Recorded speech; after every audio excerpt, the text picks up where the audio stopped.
Hello everybody, my name is Crew and today I'm going to be giving you guys a full tutorial on how to build my password protected storage system. This thing is a really cool Minecraft Redstone invention, and if you want to see my full video on it where I showcase it, show how it works, and also give a little explanation of how it works, that will be down in the description. Anyway, the way this machine works is you type in your password on any item and then you go ahead, put your password in this dropper, click the button, and then what happens is it finds your certain password protected chest, it goes ahead, sends it to you, and you can go ahead, take out all of your items. It also gives you the password back, and then once you're satisfied with your chest and want to send it back into storage to where it's protected, you click the button and there we go, it's sent back to its storage. So I'm going to be giving you guys a full tutorial on this thing. Let's get started. Alright, so starting out, the first thing that you guys are going to want to make sure that you do is when you start building this thing, make sure you are facing in the east direction. You can see it right here, and this is just because how rails operate, you want to be facing in the east direction. I believe it is also possible in the west direction, but however, I know the east direction works, so I would recommend building this design facing the east direction.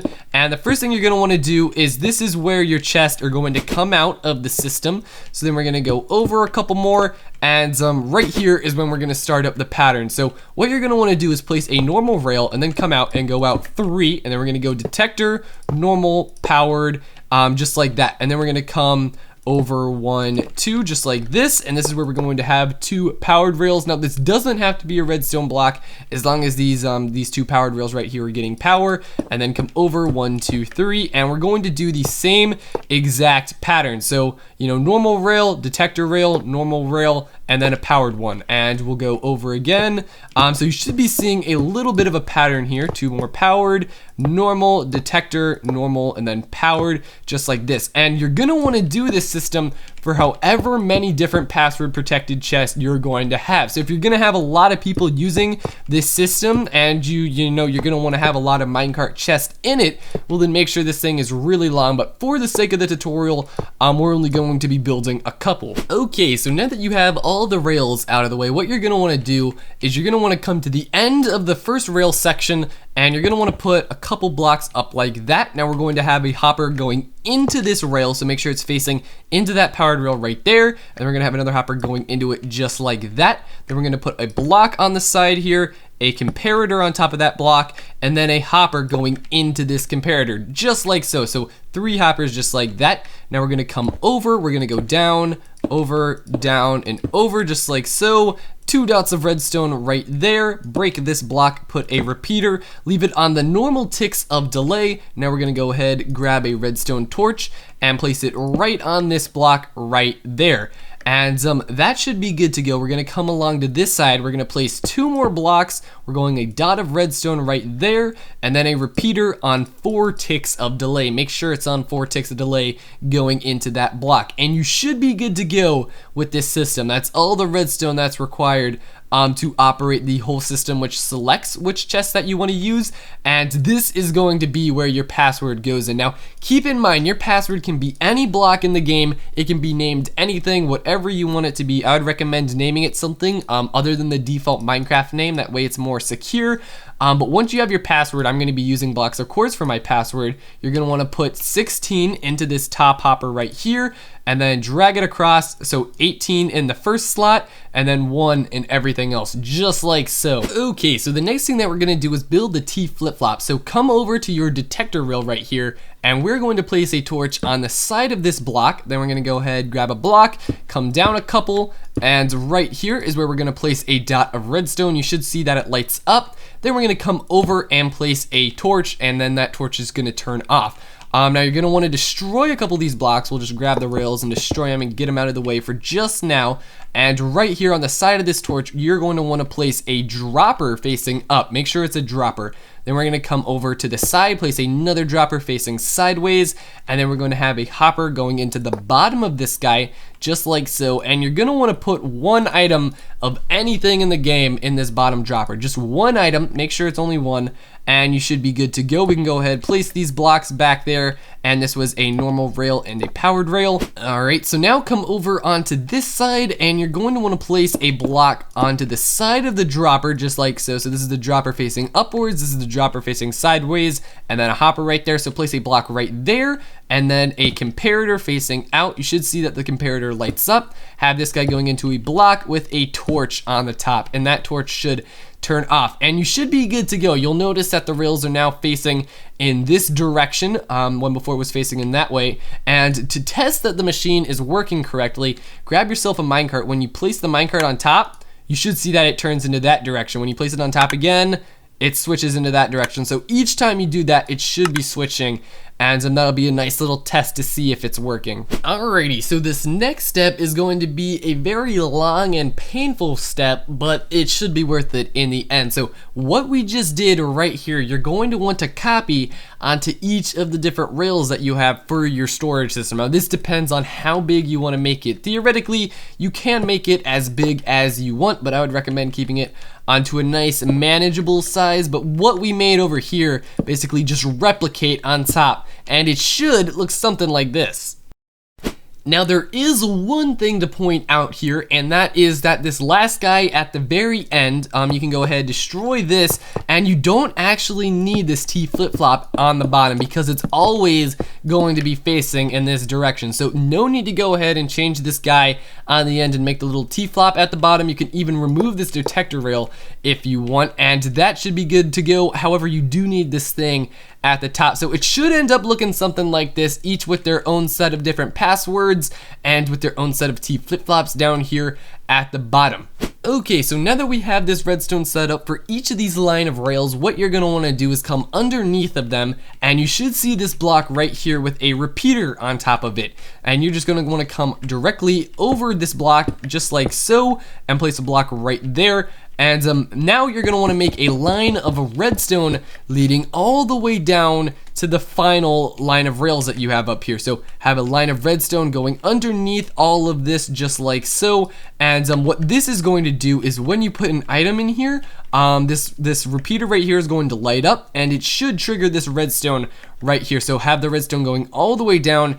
If you have a safe redstone build here that's really long, you might want to add some repeaters to this line of redstone, because redstone can only travel up to 16 blocks. So come have this redstone going down here all the way to the end. We're gonna have it come out 2 more and have it going into a sticky piston, and this is where we're going to build ourselves a little etho clock. So a dot of redstone right there, and now we're going to have 2 hoppers going into each other, so face them in like so. You should see that they're facing each other just like that, and come down here. We're going to have a comparator going into that block, and let's have the same thing on the other side, so a comparator going into a block of redstone.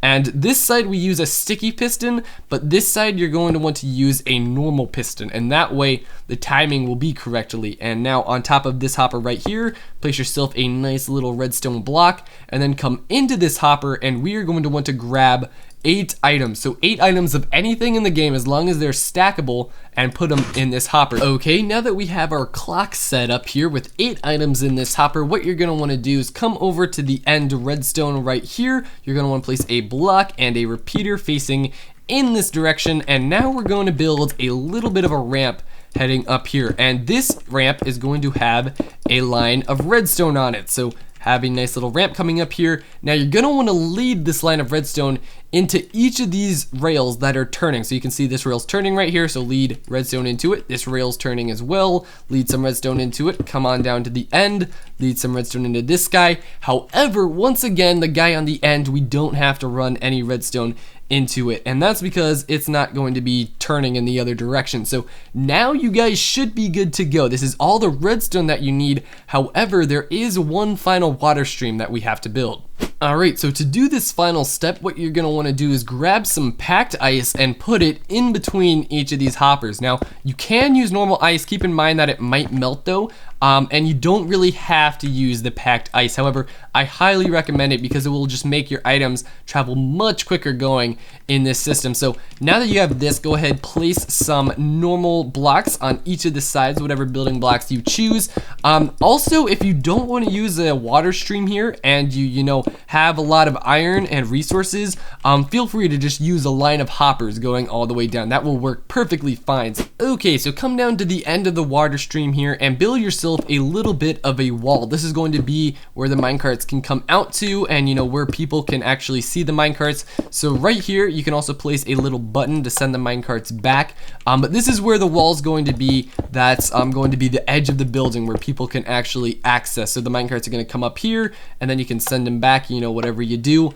However, this is where we're going to place ourselves a dropper. So going into this packed ice right here, go ahead on the other side, and you're going to want to place a dropper facing sideways, just like so, and we'll place that packed ice back there. Now we're going to place the blocks there, and we should be good to go. So at the moment, whenever you place a button on the dropper and you send an item going into the dropper, you'll see that it doesn't actually make it up here where we want it to be. It sort of shoots out in any direction. Well, to prevent this from happening, go ahead, place 1, 2, 3 blocks on the side of the dropper. We'll also fill in this wall right here.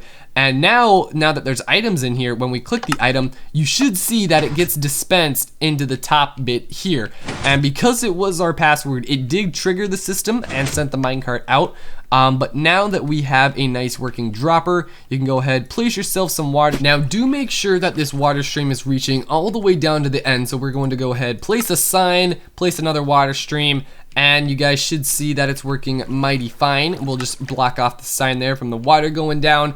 So now what's going to happen is when you put an item, it's going to go in this water stream, and as it goes over each of these hoppers, it will try to enter it. But this hopper is full, so it's not going to be able to enter this guy. It'll try to move to the next guy. This guy is also full with a password, won't be able to enter this guy, and so on. You guys sort of see the point. So if the password is accepted, well, then it will move down here, send the minecart off. But if it isn't, it will go ahead, go to the end and just fall off into the trash bin. So that's pretty much how that works. Feel free to, you know, use a line of hoppers here if you don't feel like using this whole water stream. However, this does save you quite a bit of iron. So now that we have that, the only thing that we have left to do, grab yourself some minecarts with chest, place them on here, and also go ahead and start entering your passwords. You can come over to the front and start building yourself a little floor. This will be the area that people stand on as they wait to get their password protected chest, just like so. And I would also recommend putting an anvil here so people can rename their password. So if we go ahead and enter our password, we'll just say our password is going to be password. Well, you're gonna wanna make a bunch of them because you're going to need a bunch of them. So now that we have our password, come over to your desired location, take out the fake password, and we can go ahead and start entering our real one.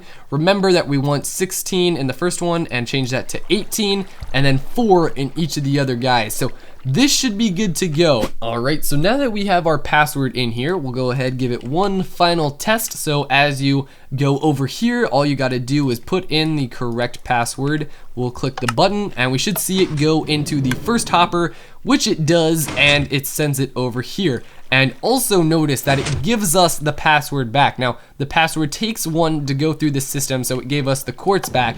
But if we send it back this time, then we put in our correct password, click the button, you can see as it sends it back, it gives us the password back, and this way we can use it again. So hopefully you guys enjoyed this tutorial and it wasn't too confusing.